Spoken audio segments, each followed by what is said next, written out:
Place bendecir tu nombre, Dios del cielo.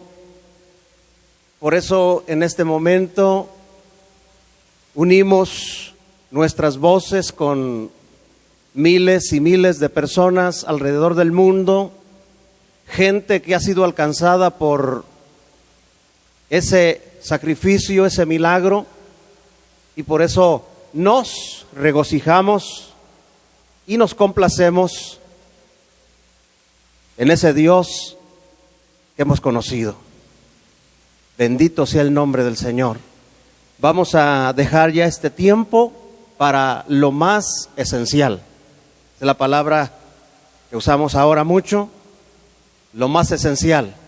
Y para nosotros lo más esencial es oír ese mensaje que viene de Dios, que viene del cielo. Es el maná que Dios le enviaba a su pueblo en el desierto. Es la medicina para nuestro ser, medicina para nuestros huesos y alimento para nuestras almas. Reciban ese alimento allá donde están ustedes sentados, en donde quiera que estén. Esperamos que esta palabra sea de gran bendición para ustedes. Le dejo el lugar al hermano Alex, que él será el vocero en este momento para que reciban ese pan del cielo. Gloria a Dios. Gracias. Dios les bendiga, hermanos. Pueden tomar asiento. No somos muchos que estamos aquí, pero de todos modos necesitamos decir eso. Amén. Amén. Entonces, gracias a Dios que estamos aquí. Como dijo el pastor, gracias a Dios que podemos tener este momento de recibir lo esencial que es la palabra de Dios. Sin la palabra de Dios no podemos tener la fe que tenemos. La palabra de Dios es el fundamento de nuestra fe. Amén. Entonces, todos nos identificamos como ovejas, dirigidos por nuestro pastor, que es el Señor Jesucristo, nuestro buen pastor, el pastor que nunca falla, que siempre está por nosotros, siempre está con nosotros. Amén. Y entonces ese es el tema del que yo quería hablarles hoy. Quiero que abran sus Biblias, por favor, en Juan, el Evangelio de Juan, capítulo 10. Juan, capítulo 10. Amén. Les voy a dar un momento para que abran sus Biblias. Y en este capítulo 10 de Juan tenemos la primera parte. Nos habla, el apóstol escribe sobre el buen pastor, que es Jesucristo, las palabras del Señor Jesucristo. Y en este capítulo 10 de Juan vemos cómo Jesús es el buen pastor y que da su vida por las ovejas. Amén. Y podemos ver la medida de cada pastor. O sea, cómo cada pastor hoy en día debe de imitar a Cristo como ese buen pastor. Y un punto muy importante es que Dios constituyó a pastores y a maestros y a evangelistas a fin de ¿qué? De perfeccionar a los santos. Y parte de ese trabajo es perfeccionar a los santos que necesita suceder en la iglesia.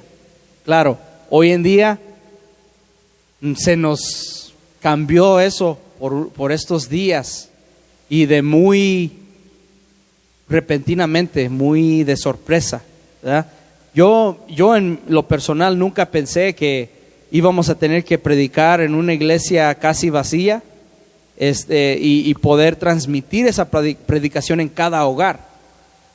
Yo nunca pensaba que íbamos a tener que hacer eso. Yo pensaba al revés, pensaba que nos íbamos a tener que congregar en secreto, en casas, así como los apóstoles cuando estaban en la persecución.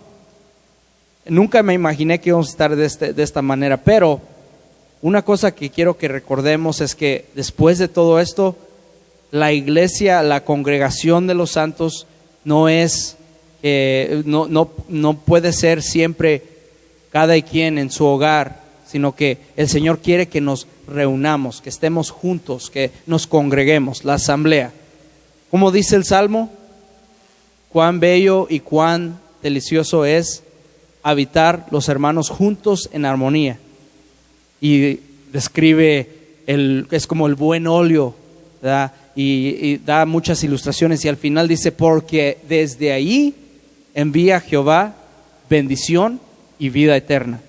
Entonces estar juntos en armonía. Ahora, estamos juntos en espíritu ahorita, no físicamente, pero estamos juntos en espíritu por la situación que se nos avecinó, se nos llegó, ¿verdad?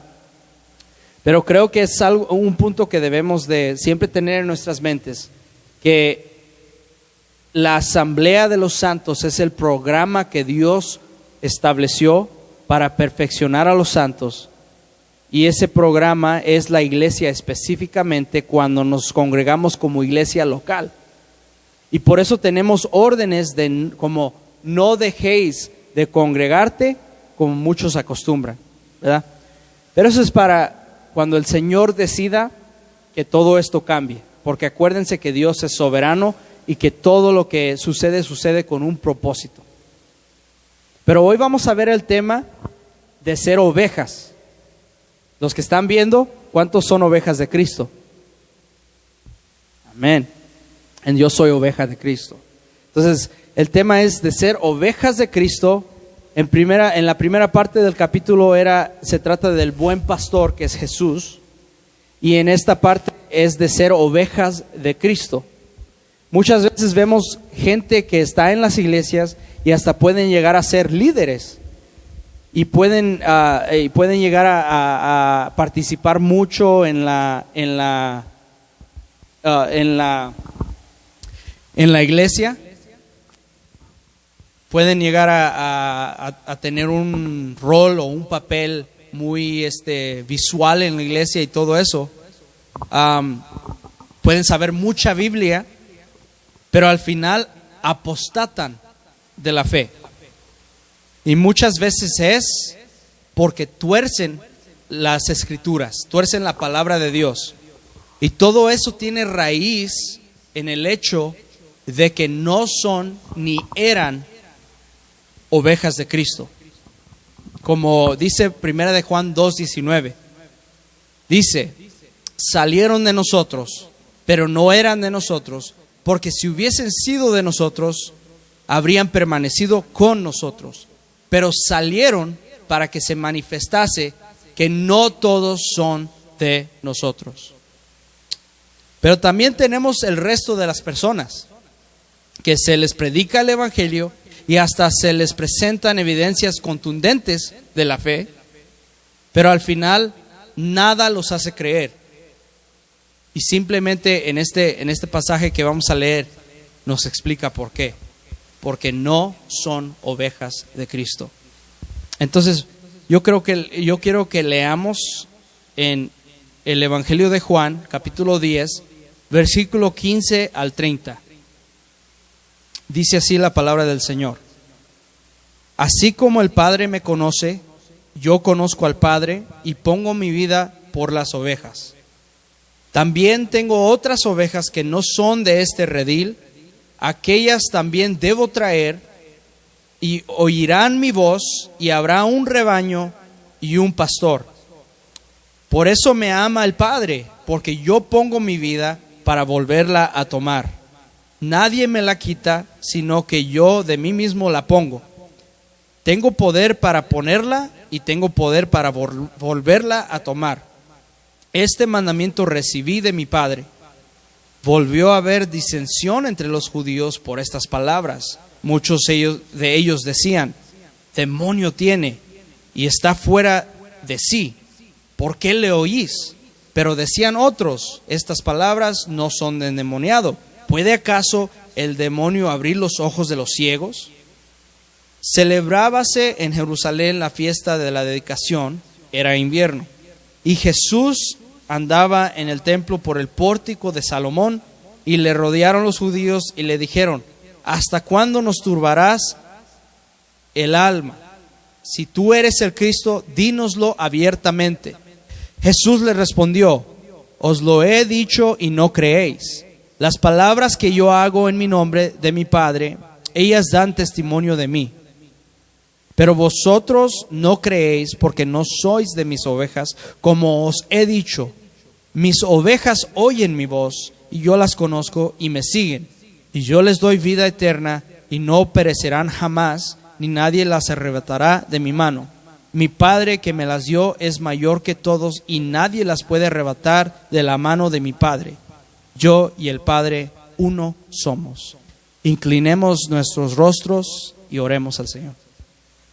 Señor, te damos gracias por este momento tan hermoso, donde podemos levantar nuestra adoración, nuestra alabanza a ti, donde podemos glorificarte, donde podemos exaltar tu nombre, Señor, esa expresión de alabanza que tenemos en nuestro corazón. Y también te damos gracias por esta palabra tan hermosa, Señor, que tú nos has dejado. Te pedimos, Padre, que tú permitas que siempre podamos tener esta palabra en nuestra posesión, Padre. Que podamos siempre tener estas escrituras, porque en estos momentos hay muchas preguntas. Tenemos muchas preguntas, muchas inseguridades. Y quisiéramos, Señor, poder siempre tener nuestras Biblias con nosotros, Padre. Pero si algún día no podemos tenerlo por lo que se nos aproxima, Señor, te pedimos que escribas esa palabra sobre nuestro corazón. Sabemos que ya lo has hecho a todo aquel que cree en ti. Escribiste tu ley sobre nuestros corazones, como dice el profeta Ezequiel. Te pedimos, Señor, que tú nos ayudes en este momento, en este pasaje bíblico que vamos a escudriñar, Padre. Te pedimos que tú me des sabiduría, pongas sabiduría en mi boca y entendimiento en cada uno de los corazones de todos los que nos escuchan. Te pido, Señor, todo esto en el nombre de tu Hijo amado Jesucristo. Amén y amén. Entonces, es un pasaje de mucha tensión. Siempre el Señor, cuando se enfrentaba con los fariseos, cuando se enfrentaba con los judíos, había mucha tensión, querían siempre confundir o tratar de encontrar al Señor en un error. Pero nuestro Dios, nuestro Señor Jesucristo, es mucho más sabio, mucho más inteligente. Claro, Él fue el creador, ¿verdad? Es absurdo que su misma creación fue el que lo crucificó, ¿verdad? Fue el que lo quiso crucificar y lo quiso enfrentar. Es muy absurdo, pero eso es lo que vemos, es la realidad de lo que vemos, de que la luz vino al mundo y el mundo lo rechazó. Vamos a volver al versículo 15. Dice: así como el Padre me conoce, yo conozco al Padre, y yo conozco al Padre, y pongo mi vida por las ovejas. El conocimiento que Cristo tiene de nosotros, lo que está diciendo el Señor ahí, es que es el mismo conocimiento que Él tiene con el Padre. Así dice, así como el Padre me conoce a mí y yo conozco al Padre. Es recíproco, creo que es la palabra. Recíproco. Que el Padre conoce tanto al Hijo y el Hijo conoce tanto al Padre. Pero ahora, en este versículo, dice Cristo: así como Él conoce al Padre y el Padre lo conoce a Él, Él nos conoce a nosotros. Solo pónganse a pensar en eso. Ese mismo conocimiento que el Padre y el Hijo han tenido desde la eternidad, sin principio y no habrá fin, ese amor que ellos han compartido el uno al otro desde la eternidad, es la misma que el Señor tiene con sus ovejas. Pero la clave allí es ser ovejas. Tenemos que ser ovejas. El que no es oveja no puede disfrutar de este